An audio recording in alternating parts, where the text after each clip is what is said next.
You're listening to the Patriot Nation podcast, presented by Pat's Pulpit.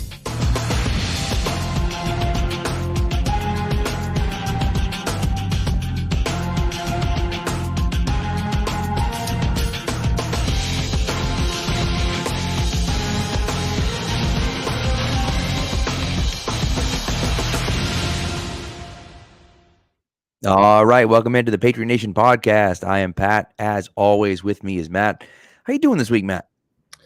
I'm doing all right. It's nice to have a short week here, like to go from the is this the first? I think the second short week Patriots have had. They had the other Monday night. Well, the third actually, because they had the Thursday night game. Yes, yeah, correct. So it's nice to have one of these weeks that's short but not too short. And there's football tonight, which I'm obviously not watching that one. Yeah. But we got some good games on Saturday too, and that breaks it up. I'm excited for those. Yeah, no, it's an interesting slate, and there's some good football being played. Of course, the fantasy football playoffs is today, started today, and I'm in. Worry about it. I got a nice little bye week. Oh, that's very nice. I'm in far too many leagues. So there's leagues that I really pay attention to, and there's leagues that I like kind of pay attention to, but don't really pay attention to. Mm-hmm. And one of the leagues that I like don't really pay attention to, it's a sleeper and it's on sleeper, and I got a sleeper notification, but they're not push notifications. So I went to sleeper and I saw that, and I'm like, oh, I have a tag. That's interesting. It was the guy I'm playing against tagged me because I have Debo, who's on a bye. Debo, who's hurt in my starting lineup, and I had the Seahawks starting lineup last week because they played the Rams. Mm-hmm. And I still have them in there against San Fran. And I'm like, you idiot. So I'm like, well, I guess chalk that one up as a loss, unfortunately. But what are you gonna do? So I'm in too many leagues. I'm in like 17 leagues this year. It was overkill. It was too much. It was too much for me to. I got burnt out with fantasy like halfway through the season. I'm like, all right, I'm like almost not. I'm like tuned out at this point because I have so many leagues that it's like it's hard to even keep up. It's rough. So. Yeah. You know me, I got my basketball stuff on the side too, media. And like once that season started, it's like, all right, I'm only focusing on the fantasy leagues I'm winning, which I think right now is one of them. And that's the one we're in together, and I'm in second place right now. Yep. So hey, man, and then you gotta fight for it. One of my leagues I have a bye, but I'm in playoffs in a few leagues. It was one year where I think I was in. Was it 7 leagues? I think I was in 7 leagues. Mm-hmm. I made the playoffs in all 7 leagues. And in, I think, 4 of them, I was the first or second seed, so I got a bye. I won 0 playoff games. 0.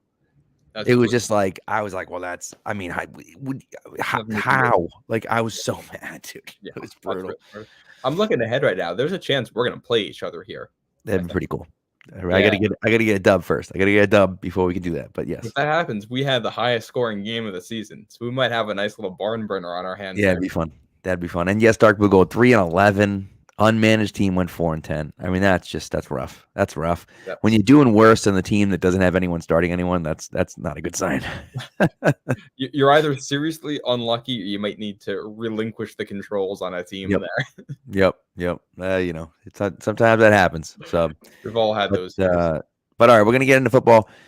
Before we get into real football and not fantasy football, we do have to talk about the Red Sox just for a minute or two, because they are an absolute disaster. Just an absolute disaster. I know some of you maybe aren't Red Sox fans or don't care about baseball, and I'm not even a huge baseball fan, but like just seeing what the Red Sox have done, and Chaim Bloom gets the majority of the blame for it.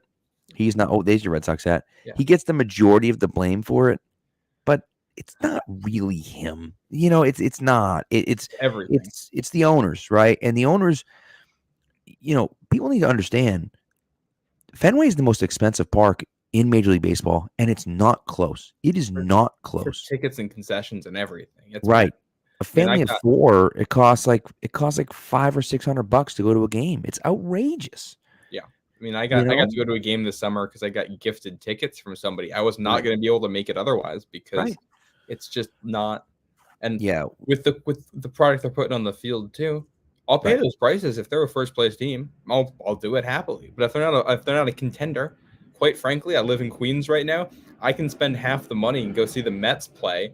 Yeah, It's and they're a much better team. And they're a better team this year. Yeah, and I'm not going to switch my allegiance over it, but I'm not going to go out of my way to go see the Red Sox with the fact that they don't even seem to invest in their own team right now. Right, and the hard thing is that they make the Mookie Betts trade, and I get they needed to get under the luxury tax. I understand. I know the fundamentals of baseball. I get that, but Mookie Betts is an MVP caliber player. Trade someone else. Trade Chris Sale. Trade anyone. I don't care. If the only thing you have to do is get under the salary cap, then dump some other guys who have big contracts. Maybe other teams don't want to take those guys. So what? Make it worth their while. Send something else if you have to. It's stupid. The last time the Red Sox won a World Series in a year ending in 2018 and then traded away their star player for money reasons, it didn't work out so great. No, it did not. No, it did not. Let's hope we don't have another 86-year gap here. Yeah, that would be rough. But that's one of those things. And Betts is an MVP type player. Yeah. It's none of these moves in a vacuum are awful, but you put it all together and you add in the fact that they're raising the ticket prices and they're throwing an ad on the jerseys now. Yep. And it's like, all right, well, it feels like the owners see this as a way to make money and absolutely nothing more. They got their championships right. And I know our listeners out in the UK, as Dark Pugol does as well. But I will say for our listeners in the UK, they don't just own the Boston Red Sox. They don't. Right? They own what's the football? Liverpool. That's it. They own Liverpool. I knew it was one of them. I couldn't remember which one it was. They own Liverpool, which they seem, I don't know for sure, but I feel like they make a decent amount of money, right? So they own Liverpool. They own the Red Sox. They have all this crap. They're printing money. Yeah. And they can't afford to keep Mookie Betts. That's the type of crap to me that is just stupid. They won't do a press conference. When's the last time John Henry talked to the press? Yep. Yeah. He won't do it because he can't justify it. You can't justify trading away Mookie Betts. There's no justification other than we wanted to save money. That's the only justification. Yeah. And if we want to save money so we can save our other stars, that's fine. Sign your other stars. You got to do it. They're not doing that either. They paid Trevor Story a ton of money to suck and then let go of Xander Bogaerts. And again, we were talking about this off air. If you think Bogaerts isn't the guy, if you just think long term he's not the guy, we saw the beginning of the decline this year, and you think that's going to be a trend moving forward. I get if that's the way you feel, I guess, but it doesn't. It just feels like they were like, "No, we're not going to pay you," and that's frustrating. And I'll defend Heim on this one. From the reported offer that they offered him, they were offering more money per year than San Diego did. They were just like, we're not going to go to 11 years for this. And I understand that. So I understand not going that money. The question is, why didn't you offer that deal at the start of the season when he probably takes it and doesn't walk? And if they offer that deal in March and Xander says, no, I want to hit free agency, and then he hits free agency and takes it, well, you did what you could. Right. You gave good faith effort to sign a star and sign a face of your franchise player. He wasn't interested. He wanted to chase the money. And you go to the next guy. And it is what it is because it's a business and there's not going to be mad at the player for it. You can take the money. If somebody wanted to pay me that much money to go do anything, I'd probably say yes. So, yep. Well, now the Red Sox now are notorious for doing this. They did the same damn thing to John Lester where they lowballed him before the season. And then they traded him mid-season and at least got a player back. You didn't even get anything back for Bogaerts, and you knew he wasn't coming back. I think that was pretty obvious that he wasn't coming back. Well, I think that's the thing is they didn't see it as obvious, and that to me is probably the biggest issue with Heim running this team right now. I like him a lot. I really like the type of methodology he brings to the table. I am not sure that his underlying models and the way he values players is accurate. We'll find out. If they're signing Dansby Swanson here, that's the rumor that they're in on him. We'll see what ends up happening there. We'll see the product on the field this year. They've restocked the farm, so we'll give them credit there. We have guys that should be coming up. They got really unlucky, I think, with COVID and Jeter Downs. It seemed like that really interrupted his development, and he was the key piece in that Mookie trade that came back. So right. Well, if the kid, who's the kid they drafted a few years back? Was it Bello? Bello, yeah. he's supposed to be a stud. So like, it's if you hit on the shortstop who's coming that's up. the one. Another reason why Meyer that was the guy. That was the guy that I was thinking about. And so, it is what it is. And it's just frustrating. And the hard thing for me is that you don't have a salary cap. Patriots have to deal with the salary cap. I get it. We can make justification as to, hey, they had to make this move, or they got to move on from that guy, or they got to trade. They don't have a salary cap. You just do whatever the hell you want. It's freaking baseball. And it's the other thing is they went over the luxury tax last season. Right. So I'm totally on board. If you want to say we're going to reset that and then look forward, that's fine. But they didn't. I think the other thing that's annoying before we wrap this up, the thing that kind of makes this all frustrating from a media perspective is that they made the ALCS just a little bit over a year ago. Now, right? They were there, and they got 2 wins against a really good Astros team before the wheels kind of fell off. And I think that was almost a bad thing in hindsight. Obviously, not that it's a bad thing to make the ALCS. No, right. But expectations for the team. I think the expectation was this was going to be a minimum 2-year rebuild reset after that Mookie trade. 2 or 3 if you're including that COVID year to clear contracts and to develop players and rebuild the farm system and all that. Instead, they made the ALCS and everybody said, all right, we're ahead of schedule World Series this year. Right. And what happened is a bunch of players overperformed and then underperformed this past season. So I think like guys like Verdugo and Kike should probably play better next year than they did last season, just by kind of luck here. Right. But those improvements don't offset losing Xander Bogaerts. Exactly. So anyways, all right, let's move on to football. But we had to get that out there because the Red Sox just, they were the number 1 team in town for a long, long time. And I would say right now, they might be 4th right now. They really might be. The people love the Celtics around here. The Bruins have always been high on people's lists, and they're just an absolute wagon this year. The Celtics have 2 young, legitimate superstars. Son of a... In the shootout. Well, at least you get a point out of it. But the Celtics have 2 and maybe even 3 legitimate young superstars. Certainly 2, and then maybe an up and coming one in Rob Williams, who's coming back this week. And Marcus Smart too. Marcus Smart, right? And so it's like, and the Red Sox. The Red Sox have some players, but like they don't have Ortiz anymore. Now Bogarts is gone. Mookie Betts is gone. You got Devers, but like listen.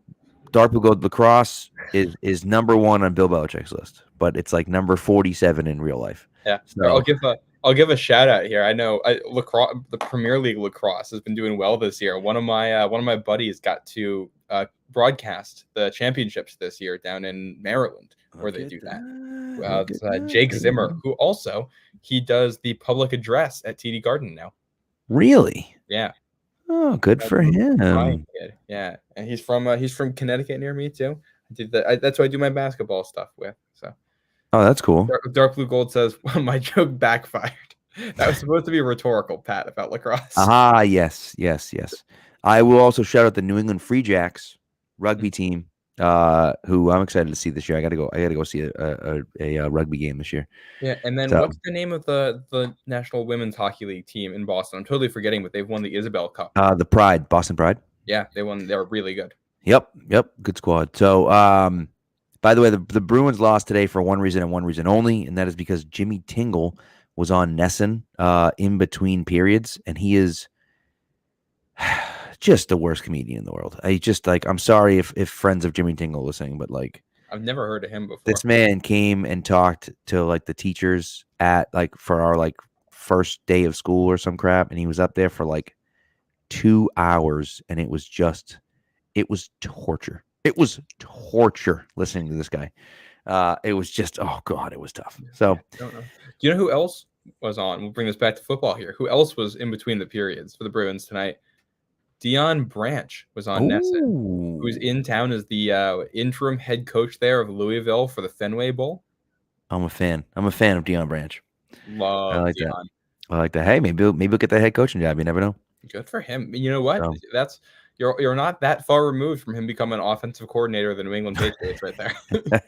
Hey, maybe he'd throw the ball to Kendrick Bourne. We're gonna have Deion Branch and Troy Brown as our 2 of our offensive coaches there. Who else? I think Kevin Falk is a running backs coach at LSU or something. He was, and he isn't anymore. So they just honored him this year too. They just put him in the LSU Hall of Fame. Yeah. Yep. So Get the We'll band see. back together. Hey, Eventually, man, Brady bring them will all come back. as a coach, and we're Bring gonna them get all. the 03-04 Patriots here as I'd the love it. coaching staff. I'd absolutely love it. So, all right, let's get into actual football here. Patriots obviously coming off a win against Arizona, a good win against Arizona. It wasn't a great game. It was kind of an ugly game, but you won, and that's really what matters. And so, the key is now you got to keep moving forward. You got to keep improving week to week. I thought the offense looked okay at times. It's the same story every week. The offense looks okay at times, but it's just not consistent. The play calling is consistent. The execution isn't consistent, and it's that consistency that they've really been lacking. And I think that it was on display, again Monday night, where you just kind of look at it and say, hey, there are some good plays out there, and then there's some plays where you're like, what the hell are you doing? Yeah, and I went back and I was going through the tape, looking at stuff, and what stood out is there were a couple opportunities in the first half for big plays where it was like just one guy missed something, and that was the difference. So like Mac's pick where he threw that, I understand people are saying, oh, why are you having Hunter Henry block a defensive end one-on-one or whatever? He's a rookie, and he won on technique, not strength. Right. Hunter Henry has to win that block. Like you gotta execute that. And if he does, Tyquan Thornton is wide open, and that play is going for a minimum of 20 yards and probably more. If he breaks a singular tackle with his speed, he's gone with where he was on the field and where the defenders were. That would have been a touchdown. I know we were kind of complaining about some of the screens at different points, and they did one of those like reverse screens. They bring it to one side, then fake it back to the other. It was the one where Ramondre gets stopped like behind the line of scrimmage on it. Right. David Andrews missed a block on a safety, just totally whiffed on it. If he gets it, it might have been a touchdown from where they were. It was there. The entire defense bid on it. It was they had the Marcus Jones motion, and there was nobody in the other half of the field. And it's like, all right, one guy on two different plays executes one block better, and they might score an extra 14 points in the first half. We're talking about this whole game differently. Very true. It's very true. And I will say, San Francisco in the first half tonight ran a play that I cannot believe the Patriots haven't run yet, which is a double fake screen. Patriots have been running all year long, and it's worked exactly 0 times, where they fake it to one side and then throw it to the other side, and they lose yards on every single play. So San Fran threw a little extra thing into the mix.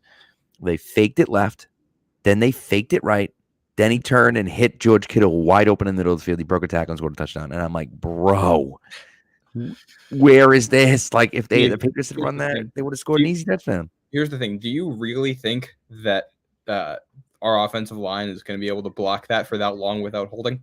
Probably not. But I mean, I don't know. At least you could try it, maybe. So, I'd like to see them try it. Listen, well, I'm sorry, I cut you off there. No, you can go. I'll go after. I think the guy I want to talk about, the guy I always want to talk about is Marcus Jones, right? Dark Blue Gold brings him up. Can we get him to kick the ball as well, right? Because he can do it all. 86 snaps on Monday night. The guy was an absolute warrior, played special teams, offense, defense. He's electric. He's an electric player. I tweeted it out, but for those of you that haven't heard, he's the second player in NFL history to have a season with a receiving touchdown, a kick or punt return touchdown, and an interception. The only other player in NFL history to do that was Deion Sanders in 1992. So he's in pretty good company right there. He's in pretty damn good company. And, Jack Jones looks like he's going to be out again this week. I don't know for sure, but it certainly seems that way. He hasn't practiced all week. And so you'd have to assume that he's going to get a decent amount of reps again this week. But you have to keep him in offensively, especially if Parker and Myers, who also haven't practiced all week this week, don't play. Now you need wide receivers out there, right? And I think having Marcus Jones out there, just even the threat of Marcus Jones out there, it's been screwing defenses up a little bit. And I think that that's what they need. They need something different and something interesting. And we're getting a little bit of that with Marcus on the field. So I've been happy to see it. And of course, I mean, I've been happy to be right about Marcus Jones so far. So take your victory lap. Just keep going in circles. Yeah, exactly. I mean, he keeps impressing. Like you've been spot on about this from the get-go. Yeah. I think one of my big takeaway from what we learned this week, kind of at the practices, was Trent Brown saying that he lost 12 pounds during this flu he's had, and that this is the first week he thinks he'll be at full strength. I think I need to walk back some takes on how Trent Brown has been lately in the offensive line, because that's awful to lose for a professional athlete to lose that much weight that quickly. Of course, he looks bad when he's playing through illness like that. Right. And I don't know if the Patriots offensive line can be good this season, but it can be better than it was the last couple of weeks. It should be better. Trent Brown, if he's healthy, should play better than he did last week. And Connor McDermott, while not a good player, if they're asking for stuff from him, he should get better the more he's integrated in. Yannick just knows it. And he's not a great blocker, but he does some things well. He's good in the running game. And Cole Strange had maybe his best game of the season last week. Yep. They had him one-on-one with J.J. Watt at points, and he was holding up like he did, which is impressive. And you put it all together, and this offensive line does not have to be great. It just has to be fine. Right. If it can be fine, it can be consistent, then you can run an actual offense. And when they've run an actual offense, it looks good. Look at the Minnesota game. Mm-hmm. Look at the Baltimore game. Outside of the turnovers, the Baltimore game was awesome on offense. Last week, even with all of the issues they had, offense still looked pretty good for stretches of that game. And right. They just couldn't punch it in, right? Yeah, I mean, that's and we talk about the issues with Mac and all that, and he's been back for 6 games now. I'd argue 4 of them have been against kind of elite pass rushers. He faced the Jets twice with that defensive line group. The only strength of the Colts this year is their defensive line.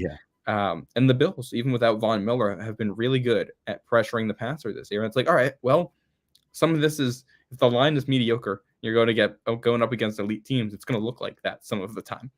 And I don't think that's necessarily reflective of actually how good that unit is. I think we'll see what it's like coming up. The Raiders are not great at rushing the passer, but the Bengals are decent.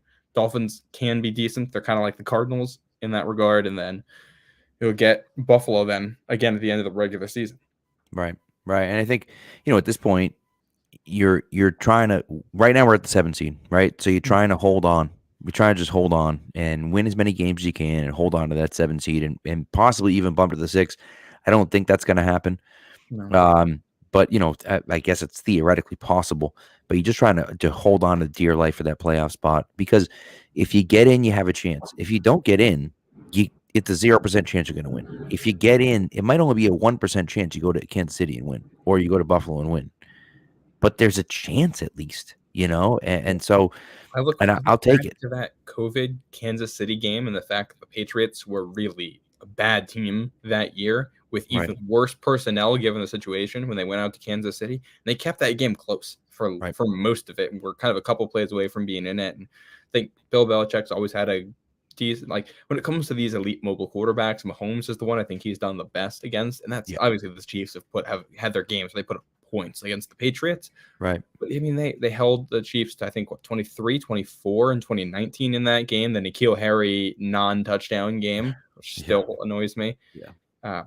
Even the AFC Championship game the year before, obviously the Chiefs scored 31 points, or 30 points or whatever it ended up being.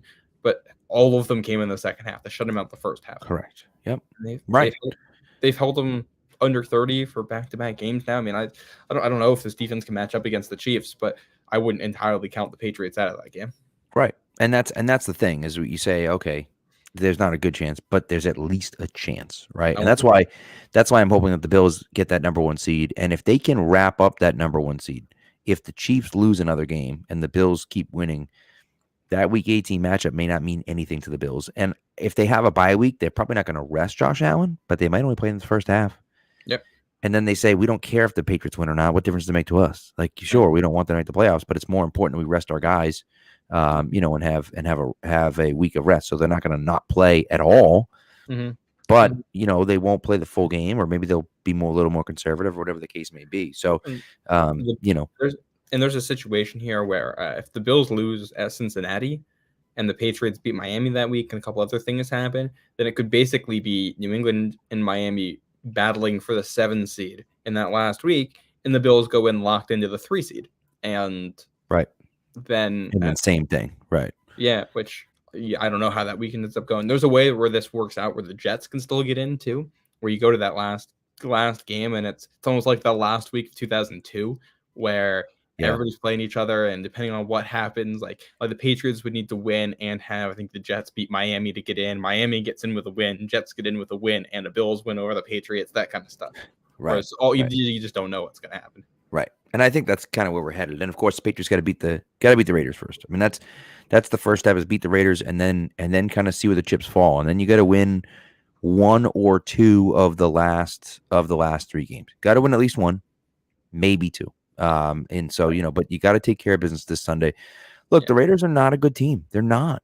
They're not bad, but they're not right. They're not bad, but they're not good. Their defense stinks. Mm-hmm. Their defense stinks, and their offense is pretty good. But like, it's just so funny because they go in spurts where it's like, Davante Adams will have 0 catches in the first half, and he'll have 10 catches for 170 yards and 2 touchdowns in the second half. And it's like, dude, what were you doing in the first half that you weren't throwing to Davante Adams on every single play? I don't understand. Well, I think it's worth very noting, bizarre. They might be getting Waller and Renfrow back for this one. The clocks have started on them to return, as it started on Christian Barmore there. Yep. So I don't even know if we know what this Raiders offense is going to look like on Sunday, which kind of makes it difficult because it's going to be a different offense than what we've seen. They've done well with kind of the power running stuff. That's how they beat Seattle. I don't know how well that's going to work on New England. There could be a good Jelani Tavai game, and if Barmore's playing too, it allows you to mix in guys. And Patriots have had trouble stopping the run. They've had trouble stopping the run. You saw it again this week. Yeah. If I were the Raiders, I'd come out and try it. Yeah, they have, but I think also most of those have been against quarterbacks who can run too. It's only the Packers game that's really worried me on that front, and the Packers have a better offensive line than whatever the Raiders are going to be trotting out there. That's very true. No, that's a good point too. I mean, that's fair. So we'll see what happens. I think the Patriots defense is good enough to handle the Raiders. The Raiders aren't putting up 30 points or anything like that, but you have to be able to get your own. If you're Mac Jones and the Patriots offense, you have to be able to put up points against the Raiders. The Raiders aren't that good. No. So you have to be able to put, Yeah. And this is Raiders defense. The Vikings have given up the most 20-plus yard pass plays this year. The Raiders are second. I think the Vikings have allowed 51 or 50, and the Raiders have allowed 48. So not only should you be able to score on this defense, you should be able to get some chunk plays. You should be able to get some big plays. Their pass rush, despite having some good names in it, Chandler Jones has not been good for them this year. We have to see him again. And I mean, if the line can be decent, if Trent Brown is better than he was last week, if whoever's right tackle is better than they were last week, if you get the same kind of performance from Cole Strange, then you can run an actual offense here. Then you can make things work against this team. And I don't think they're going to bring exotic blitzes the way Arizona would like to either. So Mac should have time to sit back there and do stuff. And it's probably not even worth wasting the time running in this game either. I think if you got the personnel out, I think you want to throw all over them. This is a much worse pass defense than it is a rush defense. Well, and especially with, Ramondre probably being out. Mm-hmm. And even if Damian Harris plays not being 100%, and then you're dealing with 2 rookies, I don't know how much I love the idea of them running a good amount with those 2 guys. So, sure, I don't mind. Dark Blue Goes mentioned Hunter Henry. Like, I think you try to get Hunter Henry the ball. I think what you saw from Arizona is what you've seen from a ton of teams this year. And the reason why Hunter Henry's having a hard time is that they're flooding the middle of the field. They're saying, we don't think you have the time, number one, or the arm, or the ability, or the offensive play calling to beat us on the outside. So we're going to take away the middle of the field. Yep. Good luck beating us, right? And so far, the Patriots haven't been able to take advantage of it. And so what did they do on Monday night? They threw a billion screen passes. Mm-hmm. And people, the screen, all this. Well, then what happened? Then the defense had to widen out a little bit because they had to respect those screen passes. And all of a sudden, Hunter Henry's wide open in the middle of the field for a 40-yard gain. And so, that's the type of thing where you look at it and say, that's why you run those types of plays so that you can open up the middle of the field. Because, and I think, unless you can win outside the numbers, why would you cover outside the numbers with more guys than in the middle? It just doesn't make any sense. Yeah, and I think 2 points in this. One, that Henry pass, if you go back and rewatch it, Mac was like Brady-esque on it, where he drops back, he looks off the safety, moves him, comes back, fires right down the seam where the safety left, moved him right out of there. Big play. It was awesome. That's one of the best plays I've seen this season, maybe the best, of Mac Jones identifying the defense, moving defenders, and getting the ball where it needs to be. It was perfect. The other thing is, we talked about how this offense has really struggled because there's no easy plays. This offense has actually done a pretty good job of creating chunk plays this year, the big plays. but then they get behind the chains and there's no easy plays. And the second you're in 2nd and 11, that's it. Mac made some really good plays there when they got into the 3rd and longs. He had that one pass to Aguilar along the sideline that I talked about on Monday that was awesome. But also the screens, they were reasonably effective for most of the game. Well, kept him out of those situations. 1st and 10, you run a screen, get yourself to 2nd and 6. That's better than the 2nd and 10 they've been dealing with. Right. And that means you have more you can do, and it means you can stay ahead of schedule. This offense does not have the high-end talent nor consistency to do the things that other offenses can do when it's 3rd and 10 and you still feel confident you can get it, where you feel like you need to get the offense into multiple 3rd and longs in a drive to get a stop, like we're talking about the Patriots against the Bills. This offense doesn't have that talent. But if they can stay on schedule, they can march down the field. And we also saw last week with Pierre Strong and Kevin Harris, the running game got things done in the red zone. 3 meaningful red zone trips, 2 touchdowns. That's where the offense has struggled the most this year. And if they can get the running game going in those situations, that's been what's missing. They get down to the 5-yard line, they just have to go all passes because the running game can't do anything. And it's easy for a defense to defend that when if your best option is a fade to Devontae Parker, like you're not going to be in it. And he's awesome. But if that's the only thing you have in the red zone, you're going to be stuck. Right. You can run the ball like we just saw in last game. That unlocks so much more for the rest of your team.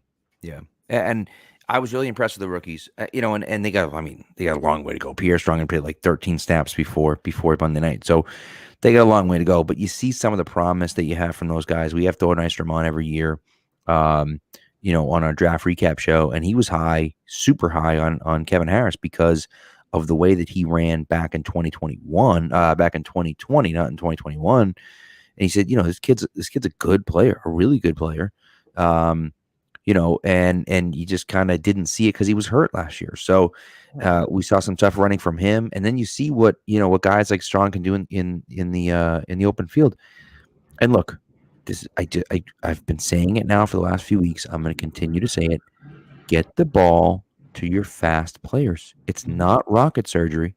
Just get the ball to Pierre Strong, get the ball to Tyquan Thornton, get the ball to Marcus Jones, because they're faster than everyone else. Like it's really that easy. Just give them the ball and say, go run past some people, make some guys miss. And Jonnu, even Dark Blue Goes mentioned Jonnu, Jonnu is a guy who's good with the ball in his hands as well. Get the ball to him. Let these guys most of the time when he's not throwing the ball on the ground. That is correct. So, but it's one of those things where it's like get those guys the ball so they can make moves, and that hasn't happened, unfortunately, enough. It's happened a little bit, but it hasn't happened enough. And so, if they can be more consistent with that, I think that'd be. And then you start saying, "Oh my God, okay, well, Marcus Jones is killing us on the quick screen. We got to worry about that." Or this guy's killing us on the quick screen, so we got to play up. We got to play up tight on him. And now, next thing you know, we play up tight on him, and and Tyquan runs right by you because you're playing tight man on him, man press, and he beats you off the line. And now all of a sudden you give up a long touchdown because you're playing man press because they're throwing the ball, in quick plays, whatever. So those are the types of things where it's like you force the defense to do something they don't want to do. The Patriots really haven't done that much this year, where it's like the defense does, takes away what they want to do. The Patriots kind of don't have an answer for it, and they flounder, and the offense isn't great. It's like if you're able to make the defense have to adjust and change what they're doing because of what you're doing, now all of a sudden you get them on your heels, on their heels, I should say, and that gives you the advantage. Patriots haven't been able to do that a lot, and so hopefully they'll be able to do that moving forward these next few weeks. Yeah. And we'll see how they're able to do it right now with the injury report the way it is, because that's kind of the big thing to look at right now. We don't even know who's going to play. Jack Jones has not participated in practice this week. I still wouldn't rule him out because as far as we know, that's a pain management issue with him and some kind of a bruise, which means they may be keeping him out to get treatment, and then they'll have him walk through on Saturday and he'll be good to go on Sunday, or walk through on Friday. Or whatever. Yep. Parker with a concussion, he hasn't practiced. I think he's out. I think you can pretty much guarantee that. Ramondre has not practiced. Isaiah Wynn he didn't practice, so I think those guys are probably done. Barmore might be back. Cajuste is still limited. Harris limited. Jacoby Myers listed as limited. I think he was actually out, so he went backwards, and that's probably not a good sign for him. Yeah. Jalen Mills still limited. Joe Cardona though back up to full participation, so we got something going. That's a good thing. That's a good thing. I mean, especially with the new punter, right? And Bailey is eligible to come off IR at this point, and so we'll see if he does, if and when he does. They haven't even started the clock on him yet, though. He has not returned to practice. Right. So Pilardi has been fine. He's been fine. He had a bad punt last week. He had one bad one in there. I feel like he has a bad one every game. But he's been okay. Mm-hmm. He's been okay as far as holding the ball is concerned. So, it is what it is. And we saw a little bit of Nick Folk kind of fall off, but then he plays on Sunday or on Monday and hits a 51-yard field goal. So after they have that horrendous play where they fumble the ball, it's a disaster at the end of the first half. Nevertheless, I do think that the injury report at this point is becoming an issue. And so you hope that Myers will be back, but it seems unlikely he'll be back this week. So hopefully next week. Parker, same thing. Hopefully next week. Big week for Tyquan Thornton. Big week for Nelson Aguilar, who I think has been a consummate teammate through and through. You just hope he learns how to catch the ball one of these days. No. Big week for Kendrick Bourne. Forget about Nelson Aguilar. Put Nelson Aguilar on the bench. Aguilar is probably playing 100%. He's probably, if you got no Parker, you know what? I just thought about it here, Pat. We haven't heard a word about this. Does the practice squad travel with the team for this stuff? Maybe. A little Trey Nixon. If you got to elevate somebody. Hey, man, I wouldn't hate it. Imagine Marcus Jones and Trey Nixon on the offensive side of the field. Trick play where Marcus Jones is throwing it to Trey Nixon. Someone did say that on Twitter. Someone was like, listen, we need, I need Marcus Jones to throw a touchdown pass too, because that just complete the cycle. So imagine Marcus Jones touchdown pass to Trey Nixon. I would spontaneously combust on my couch. You know what I want to see? When Jacoby Myers is back, I want to see them run a little wildcat back there with Myers taking the handoff and running a little option. You could do a little RPO type stuff with Marcus Jones where you can fake the handoff and throw it. And that's outrageous. That could be fun. Again, these are all the fun things where you have to be able to block to do it. You have to master the basics before you can get to this stuff. I think that's why we haven't seen a lot of it this year. Have we seen a flea flicker this year? I don't think so. Maybe one early. Maybe. I don't remember. I'm sure if there was one, Dark Blue Gold will remember and let us know. Yeah, they will.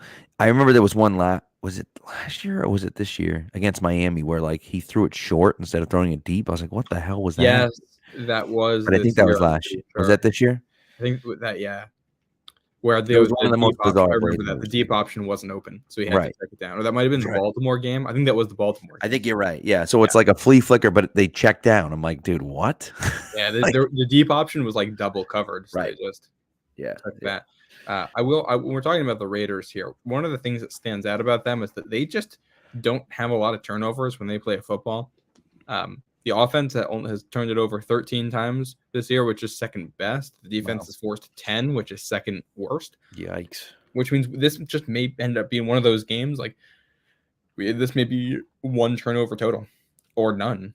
And that means if you're not forcing the big plays on either side of the ball there, you just got to beat them. And teams have been doing that to the Raiders all year long. They're also with how bad their defense is. We saw what Baker Mayfield did to it. That was outrageous. Yeah, and they have a lot of penalties on that stuff too. They're not disciplined. So this is one of those games where even if the Patriots get down, I'm not worried immediately because they have been allowing comebacks like crazy. Right. Well, I would have if I were Josh McDaniels, Jerry Tillery would not have made the trip home. I would have left him there because that was, for those of you that didn't see it, right? They had a minute left to go with no timeouts at the 4-yard line. And they drove all the way down and scored a touchdown. And the big play was a 9-yard sack on Baker with no timeouts, middle of the field, obviously. And they get up and they're walking back to the huddle, and Jerry Tillery slaps the ball out of his hands. And it's a 15-yard penalty. And instead of losing 9 yards, they gain 6 yards on it because it's a 15-yard penalty from there, and the clock stops. And it's just bro, what are you doing? What are you doing? You cost your team probably 15 seconds. You cost your team 15 seconds and 15 yards. And it's just man, more because it's the 9-yard Oh, no, it was 15 yards from where he was sacked. 15 right? yards from where he was sacked. Okay, Right. yeah. Right. Because it was a dead ball foul. But it's like, man, that's just, it's so stupid. Yeah, which is what this Raiders team has done all year. And it's right. like, the Patriots don't have to be a good team to win this game in all likelihood. They just, and kind of like what we saw with the Jets game, some other games this season, you just have to be the brick wall the other team runs into and falls down. Correct. Yes. And I don't know if that gets you into the playoffs, but it should get you to 8-6 here with 3 games left, and you see what happens. Right. And then you just say, hey, we got a chance. And then if you can't close it out, if you can't beat any of these 3 last teams, then you don't deserve to be in the playoffs, and it is what it is. Yeah. While we're looking big picture in the playoff stuff too, I think we kind of came into this thing. All right, Pats probably got to outplay the Jets and the Chargers. The Chargers struggle with the Cardinals. Like, they feel kind of dead in the water. Well, after last week, and the Chargers finally getting healthy and beating the Dolphins, they don't feel so dead in the water at this point. Right. And they got an easy schedule left. They play the Titans. They play the Rams. Both of those are at home, and the Rams, that game's going to be at home no matter what. They play at Denver week 18, which is losable. And I'm forgetting what the one other game is in there, but it's not a hard one. It isn't. Denver's terrible. Denver's the worst of those 3 teams you mentioned. Well, that's not true. The Rams are terrible. Well, because it's on the road, and you're at Mile High, and they have a veteran quarterback, and the Chargers are inconsistent. Like, if there's one of those games they're going to lose, that's one where it's like, oh, the offense just totally. The Chargers are just dumb. You're right. And it ends up being an 11-10 final. That's fair. That's fair. That's fair. The Chargers are stupid. I always forget that the Chargers are so dumb. I shouldn't because of the Chargers, but it's. What I will say, in defense of Brandon Staley for a second here, they drew up an awesome game plan defensively against Miami. There's a great breakdown of it on The Athletic. That's a really good read if anybody is interested in it. And it's one the Patriots can execute. And I suspect Bill's going to be all over that film. I mean, you go back to the Rams Super Bowl year, and the defensive game plan the Patriots had to hold them to 3 points in the Super Bowl. That wasn't a new game plan. That was one that Matt Patricia's Lions had brought out earlier in the year, and then the Bears brought out the game after that and kind of showed the blueprint, and the Patriots were able to execute it better because they had better players and a little bit more time and all that. The blueprint is now there on the Dolphins with that Chargers game. Patriots have the talent to execute it. So they're going to have a shot. Like, when Miami comes to town, this defense is going to have a shot at containing what Miami is doing. Right. It's true. It's true. And so we'll see. I really think with this defense, they can play with anyone. I really do. And so, and again, obviously it makes it a lot more difficult with the Bears or the Chiefs or whatever the case may be. But I think that a great defense, which I think the Patriots are bordering on a great defense. I know they're not always great, but they're bordering on a great defense at this point. We're far enough into the season. We've seen what they've done against every team, and they've been consistently good all year long. And so I just think you kind of have to look at it and say the Patriots are a very good defense. And so it gives you an opportunity to be in every game. Does that mean you're going to win every game? Of course not. But it gives you an opportunity to at least be in those games. And so, it's that's the thing for me where I look at it and say, okay, if there's a path for the Patriots to make some noise in the playoffs, that's the path. That you get into a game against Kansas City or whoever the 2 seed ends up being, and it ends up being a defensive slog, and you turn them over a few times, and they have a bad game, and you have a good game, and somehow you sneak out of there with a victory, right? Yep. And again, unlikely, but if you don't make the playoffs, there's no chance it happens. If you make the playoffs, there's a slim chance it happens. It's not a very good chance, but at least there's a chance, and that's all you're looking for. And I think you combine that with, if the offensive line can give you a game like the one it did against Minnesota, for one, right. This offense can score 26 points without really breaking too much of a sweat there. I think they got some big plays. It's not, maybe there'll be a pick in there, and it's not a guarantee, but this offense can do it. It's not as often. There's a lot of discussion about the skill position players on this offense, and they don't have a high level talent guy, but also every single time, both of the times, there's only 2 of them, that the offensive line has given them consistent protection for a whole game. They've gone for over 400 yards and scored 26 points. Both of those games were losses, unfortunately, somehow in this season, but they've done it. So if you can do that against one of these playoff teams, it's the reason they say, you got to let the games play out here. any given Sunday. That's the reason that is a saying, because you just don't know what's going to happen. And that goes for this Sunday too. We talk about the Patriots being a better team. They have to be the better team on Sunday. Correct. You have to be. Raiders make a lot of mistakes. Maybe this is the game they come out and they don't make them. Maybe this is the game they're locked in. This is Josh McDaniels, and he's going to have a target on the Patriots here. And these players kind of manhandled the Patriots in training camp. So you got to think they're going to be a little bit more confident here. And you got to think they've been drilling they got a lot of rest here to think about what they did against the Rams. And they're going to come out fired up and ready to go. Right. Right. Yeah. Coming off a really tough, a really tough loss against the Rams, and they have nothing to play for at this point. They're just trying to play spoiler. Right. And they know if they beat the Patriots, they don't knock us out of the playoffs officially, but for all intents and purposes, they knock us out of the playoffs. And so, you look at it and think, hey, if we beat this team, then that's the end of their season. And that's what you hang your hat on. And, a guy like Max Crosby, you say they're not great at getting after the passer, but a guy like Max Crosby is an elite player, right? Chandler Jones can do it. Right. Chandler Jones is old, but he's an elite player getting after the quarterback. And so, you're able to do that, and you can look at it and say, hey, like this is our Super Bowl this week, right? And especially with McDaniels, coming from New England and having all those guys there, and there's a million guys on his staff that are from New England, so you know how serious they're taking this game. So, the Patriots really have to play well. I think that they will. I have to say, and as much as you hear people crap on Mac, I just think the leadership from Mac has been impressive. You hear the things that he's been saying to the team, and addressing the rest of the team, and that stuff is not always something you see from a second-year quarterback. He approaches the game with some maturity.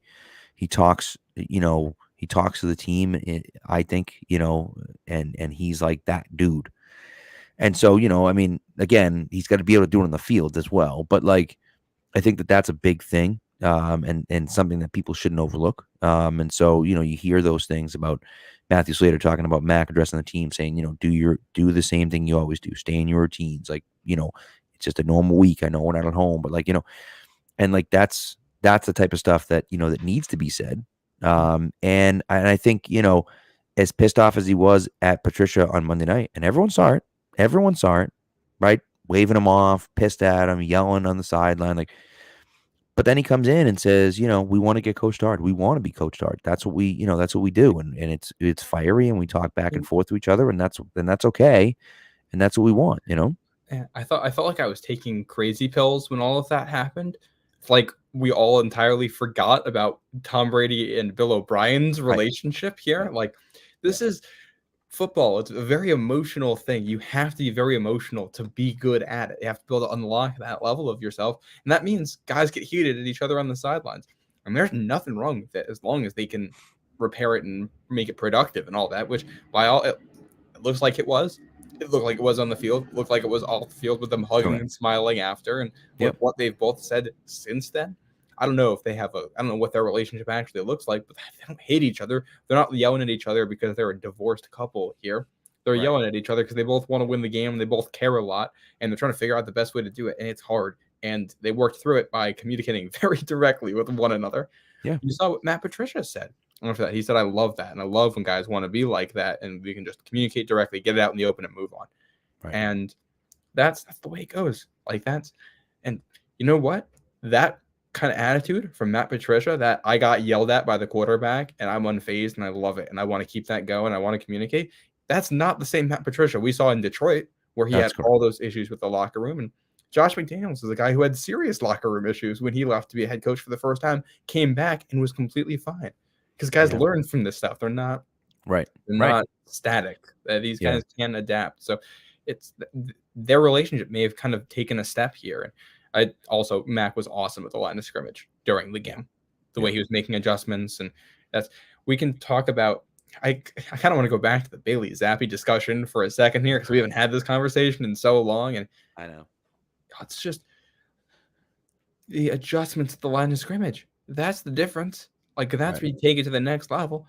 They probably got a full 3 or 7 points extra in that game out of just Mac Jones making the right adjustments at the right times and getting guys into positions. And for a second-year quarterback to be doing that, that's incredibly impressive. It probably needs to be a little bit better, probably needs to be a little bit faster. Mac is not perfect mentally, but when you talk about guys loving how smart he is, and his ability to do things on the whiteboard. That's where it comes out. Mac's really good at that stuff.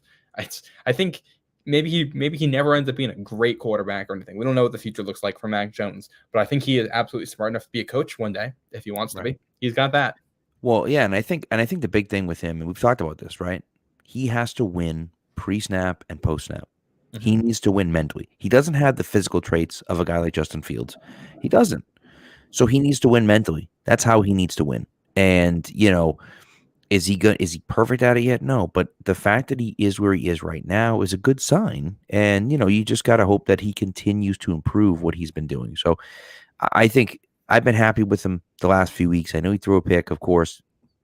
Arm got hit when he threw it. It wasn't like not his fault. And just floats up in the air, right? And so someone was saying, "Oh, he's got to know that he's got to step up in the pocket." I'm like, he did step up in the pocket. Did you watch the play? Like, what are you talking about? He stepped up to try to avoid the rush, and the guy cut inside instead of going back outside. What are you gonna do? Like, it's just Henry gets beat, and it is what it is, And so that's not on Mac. That's not like he went into the guy. The guy made a nice play, and Hunter wasn't able to hold his block, and so those are the type of things where it's like those things happen,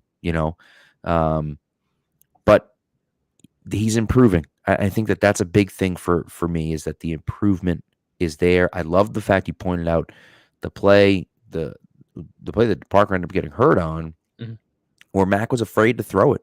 He was afraid to throw it in the Bills game, and he didn't throw it. And that same exact window was there in the Arizona game, and he threw it. And of course, Parker ends up getting hurt, freak thing, where he hits his head or whatever. But like, Mac gets it in there, completes the pass, and like that's what you need to see, because that window isn't big. It needs to come out, and it's in there, and bam, there it is. And you got to trust that your receiver's going to come down with it. Mm-hmm. Yeah, and that's huge. He hit that one. He hit one to Aguilar on third down, going out of bounds, and it's like those two are throws where you gotta anticipate. You got to trust what your arm can do, and you got to laser it in there to make it. And he did all that. And that's the combination of the mental and the physical that's so hard to do in the NFL. And we just saw Mac do it. I don't think it would be a stretch to say that this was one of Mac's best games Monday night. Yeah. And he mitigated a whole bunch. And right. Well, it's funny because he doesn't throw a touchdown pass, right? And he doesn't throw for over 300 yards. And so you're like, but it's the other stuff. It's the stuff that that maybe don't show up on the scoreboard or don't show up on the scorebook, where he makes that adjustment at the line of scrimmage, or he makes that throw that he needs to make, or you see some of the growth in some of the plays that he makes. Yeah, and some of those runs, some of the runs they got big plays off of too was Mac switching into that, or it's RPOs where he's got to be the one to make the decision. And some of that decision making is easy. Sometimes when it's an RPO, your decision making is you count before the snap and see how many players are in different places, and that just tells you what you're doing. Right. So this isn't all rocket science out there. We're not asking you to I don't know, figure out the area of a triangle in a second while you're looking at it from a distance here. But he did it. Like he's passing these bars, and it's, again, I don't know where the ceiling is for Mac Jones, but this is a better quarterback than we saw before the injury this year. It's a better quarterback than we saw after the bye last year, I think. Agreed. And this is the improvement we were waiting on for him. What it looks like down the stretch, we don't know yet. And it could all fall apart because we got some good defenses coming up. After the Raiders won, Miami gave him issues, obviously, earlier this year. And Cincinnati has a defense that has really befuddled Kansas City. So they play good zone. They do a lot of good stuff there. And then they're incredible in the second half. Yeah. And that Bengals game, that defense kind of scares me too. I think that could be a really good matchup for New England, or it could be a really bad one. They're going to play a lot of zone, and they're going to do it really well. And if that's what you do, then the quarterback needs to be smart. He needs to anticipate. He needs to find the holes in the zones. Matt can do it. Will he? We don't know. Right. That's a good point. It's a good point. So we'll see. A lot of question marks going into the last 4 games of the season, as there have been all season long. But at the end of the day, we have a chance. We have a shot. The Patriots are still in it right now. If the season ended today, they'd be in the playoffs. And so you just got to say, hey, look, we're here now. If we win on Sunday, and then it's just a 1-week season. You win on Sunday, then you try to win the next week. If you don't win the next week, try to win the week after that, and then you go from there. So, and, we talked about it. You had mentioned it on the podcast here before, I believe. But if the Patriots win on Sunday and Miami loses, Miami playing Buffalo this week? Yeah, they're playing in Buffalo Saturday night, and I saw a projection earlier that said 9 inches of snow for that one. Hey, it snows in Alabama too, guys. Come on. I mean, come on. But maybe 9 inches in the last decade. Right. So, I just think if the Patriots win and Miami loses, I would not be surprised at all to see that Patriots-Dolphins game get flexed to Sunday Night Football. Because especially with the two LA teams playing on that Sunday Night Football, that game's going to stink. And so something's getting moved into there. Something's getting moved in there. Dolphins game, but right. And if it's, that might be for the 7 seed. Right, that you might look at that and say that game's probably going to be for the 7 seed, depending on what happens on Christmas Eve. But there's no way to know. You have to make that decision before Christmas Eve, anyways. And there's a situation here where basically the Jets they don't play their way out of it, but they got a game against the Lions this week, and the Lions have been good recently, and they got a game at Seattle still, and both of those are losable.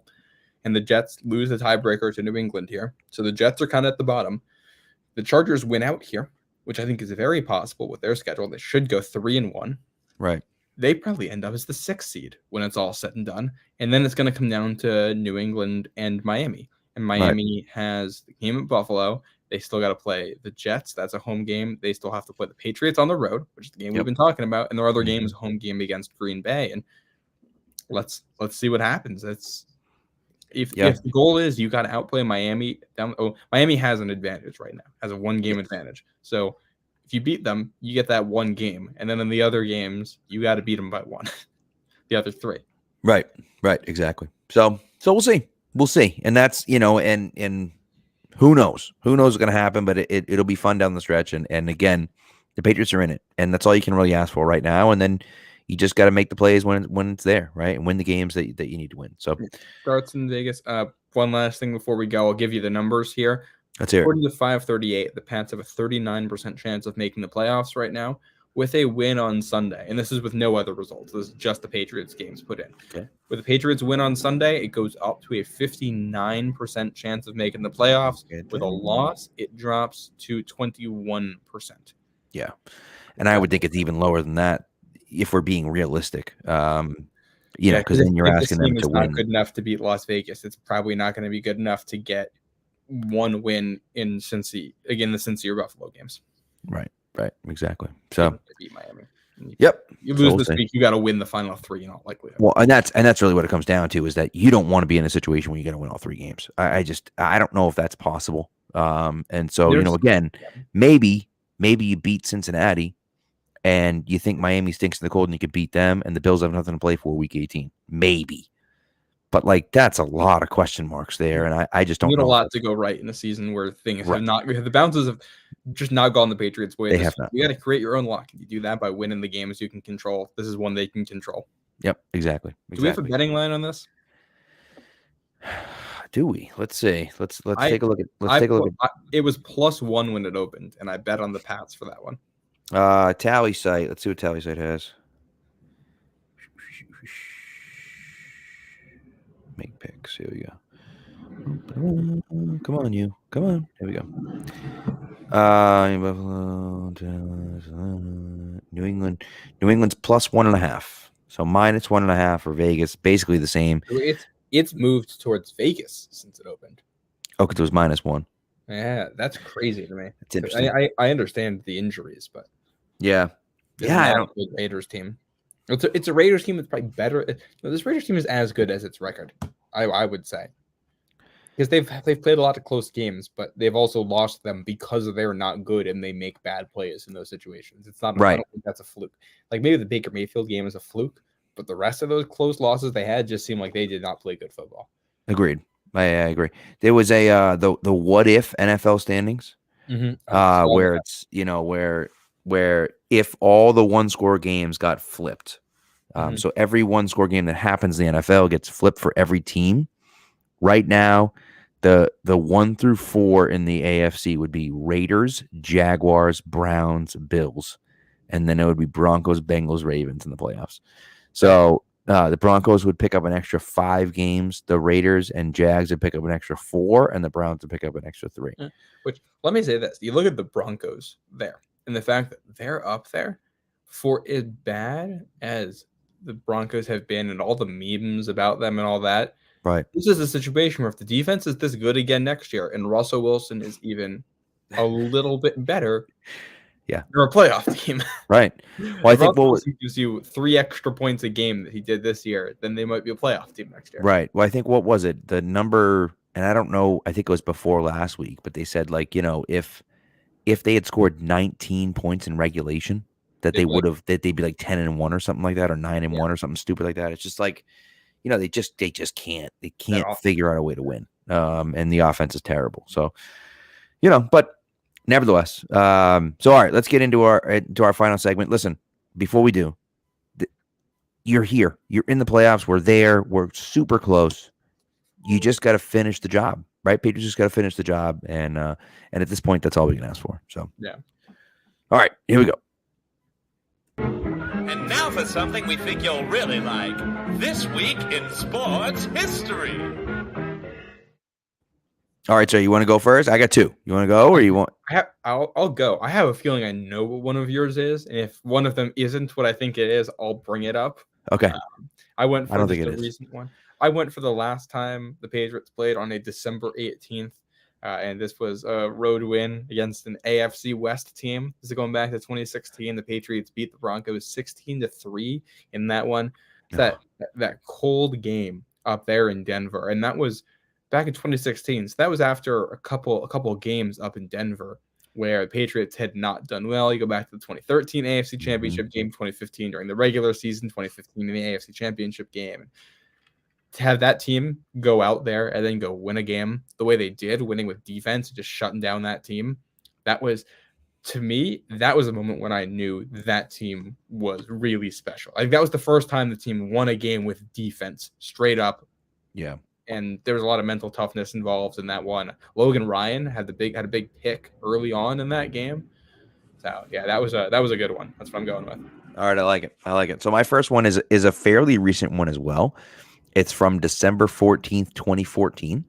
Okay. The Patriots crushed the Miami Dolphins 41-13. However, I was in perhaps in the rarest of forms in that game, because at the end of the first half, with the Patriots leading 14-6, they had the ball and they decided to just run it 3 straight times up the gut. And Miami had all 3 timeouts. They ran it 3 times straight up the gut, stuffed. Miami calls their timeouts. The Patriots punt. Miami returns it. It gets a nice return to like the 35-yard line. And on the first play, they complete a 35-yard touchdown pass. And I lost my mind. I was so mad at Belichick for playing it conservative. I just thought it was bad. So, and I just remember screaming. I remember screaming on the, like, in the stands, like, Belichick, you're getting out coached by Joe freaking Philbin. What are you doing? Like, it was amazing. So, and I was losing it, and people were laughing because it was just like, just Joe Philbin. Like, he was such a terrible coach. Yeah. And it was one of those things where it was like the end of the first half, and it's like, Bill, stop being so conservative. What are you doing? Your team is nasty. Why are you doing that? And then, of course, they come out. They come out and score 27 unanswered points in the second half and shut them out in the second half. But it was just one of those things where I was like, come on, dude. Like, now it's 14-13. Like, what the hell, Yeah. Shout out to my man Kyle Arrington for returning a blocked field goal for a touchdown in that one. Kyle freaking Arrington. I'm a Kyle Arrington fan account. Like, love that man. You're the guy. You're the one. I am the guy. What's your other one? My other one is from December 15th, 1935. It's the National Football League Championship, and I thought it was important to mention today when the Detroit Football Lions are in contention for the playoffs. And on December 15th, 1935, the Lions beat the New York Giants to give them their first NFL championship. 26-7 was the final score of that game. Wow.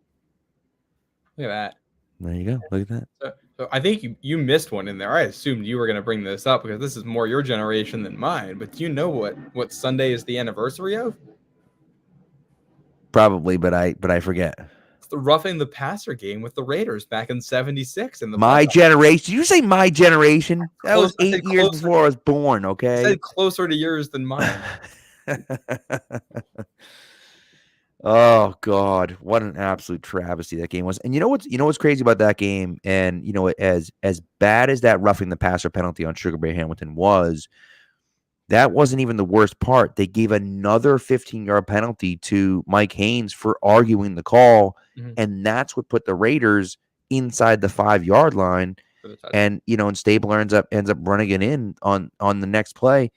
If they're at the 20 instead of at the 5 or the wherever, he doesn't score on that play, and then he goes down. They have no timeouts left, and the game's over. So it's one of those interesting things where it's like it's not just the fact that they gave him that horrific penalty, but it's also then the fact they gave another 15-yard penalty to the Patriots after the fact, and you're like, what are we doing here? So that oh boy, that one. Anyone ever mentions the Chuck rule? If anyone ever mentions the Chuck rule to you, just if you're a Raiders fan, go away. Yeah. Go away. We don't care. And that's what else is crazy about that game? That's December 18th, and that's the divisional round of the playoffs. Right. Yeah. Also, I'm looking at box scores now from that 76 Pats team, and just some of the stuff that happened in football those days was wild. They forced 10 turnovers in a game. They forced 8 turnovers in a game. They forced 6 turnovers. That team was nasty. Oh my God! If you forced 10 how would you even force 10 turnovers in a game like that? You're forced a turnover on every possession. Right. It's it was different football back then, man. Joe Namath threw 5 picks in that one. His backup threw 2. Obviously, there's some fumbles lost, and that's back in that's the Darryl Stingley days. Yeah, because I think Stingley was injured in 78, 79. I don't know exactly what year it was. With the Jack Tatum hit, and Mike Haynes was on that team. Yep, legend. Yep. Hall of Fame, NFL Hall of Famer, and of course ended up going on to the Raiders after that. But Sam Adams, Steve Grogan, those are the names right there. Yeah. I believe was it? No, I'm sorry. It's I was thinking of 70. I was thinking of 78. The 78 Patriots team is the one that has the most rushing yards in NFL history with 3,165 rushing yards. 2 years later, 1978. I did not know that. That's a good stat to pull out. Yeah, that one. I mean, 3,100 rushing yards is outrageous. And matter of fact, and I don't know how close the Eagles are going to get to it, but they're going to get fairly close. The thing is, you have to have more than 2 guys. Like you have 2 guys rush for 1,000 yards, but you really got to have 3 guys, like 2 guys rush for 900 to 1,000 yards, and 1 guy rush for 700 yards. Because you're not going to have 2 guys rushing for 1,600 yards. It's too many. You know what I mean? So you got to have one of those. You got to have a third guy that puts up big numbers. You know what I mean? The Eagles are at 21.08 right now. Yeah, and so it's possible. And with an extra game now, right? They got 4 games left instead of 3. It's only 1,000 yards, and 1,000 yards is a lot of yards in 4 games. But go for 250 each game here. Right. So, but it's at least possible with the way they run the ball. So, unlikely, but it's possible. And I think you will eventually see that record fall, just because you play in the extra game, and we'll get to 18 at some point, I'm sure. And so all those old records will fall as far as season-long records, and even career records will probably fall. Yeah. So. Anyways, all right. That was a good one. Good job. Well, thanks for joining us, guys. We appreciate it. And we'll be back, as always, on Sunday with an instant reaction podcast to hopefully a victory out in Vegas. Otherwise, I might need to break out the bourbon for this show. I know, right? I know. Well, you know what's interesting is that if you, and I certainly can't do it because I'm a teacher, so I don't have the time off. But if you had the time and you were saving it, what a trip this would have been. If you had gone to, gone out west, gone to Arizona, say you fly out Saturday. So you're there in Arizona Saturday, Sunday, go to the Arizona game Monday, stay out west for the Vegas game, and then go to the Vegas game Monday night. And so then you're in Vegas for 3 days after that game. Then you go to the Vegas game Sunday, and then you fly home on Monday. I mean, that would have been one hell of a remote work. I might have to look into one of these trips in the future. You see? So maybe we'll drag you along with us next year when we go on our trip. So I like it. But, trip. Exactly. I like it. So, all right, guys. Well, thanks for listening. We appreciate it. And, we'll be back, as we said, on Sunday after the game. 4:05 game on Fox. So. 4:05. That's right. On No Fox, longer Sunday night. And yes, it is on Fox. It's weird, but again, it's because of the flexed game that got moved into Sunday night was a Fox game, and so therefore the Patriots take their spot on Fox. So, all right, so it'll be Giants commies on Sunday Night Football. Ugh. They're wearing their all red uniforms too, red from head to toe. Why? Why? My God, what a disaster that's going to be. So, yeah. But whatever. So, listen to us. You can watch our thing instead of watching that game. Jeez. Yes, it'll be better. So, all right, guys. Thanks a lot. And we'll talk to you soon.